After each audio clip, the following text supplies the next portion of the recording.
Bismillahirrahmanirrahim. Assalamualaikum warahmatullahi wabarakatuh. Jadi pada hari ini saya dan juga rakan-rakan saya akan menerangkan tentang hasil ciptaan inovasi kami yang dinamakan Kit Smart Target. Kerana apa? Ianya boleh dibawa ke mana-mana dan juga mudah untuk dicabat dan juga dipasang semula.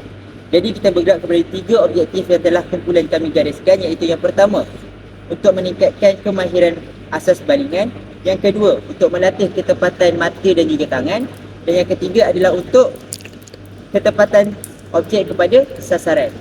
Jadi kami gariskan kumpulan sasaran terhadap tahap 2, iaitu tahun 5 dan juga tahun 6. Kerana apa?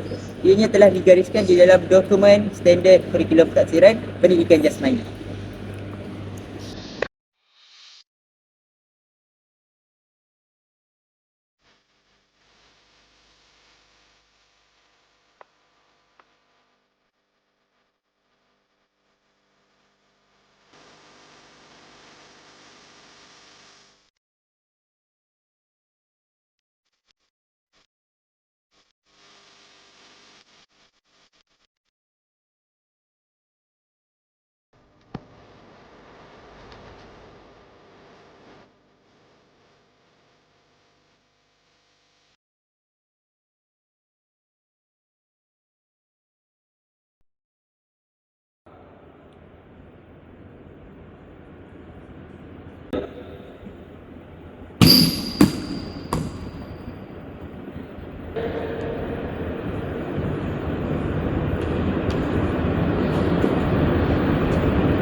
Secara rumusannya, boleh saya katakan inovasi Smart Quad Target yang kami hasilkan ini boleh menjadikan pembelajaran lebih bermakna dan lebih menyeronokkan serta membantu guru untuk menjalankan pentaksiran bilik darjah yang lebih bermakna dan jelas.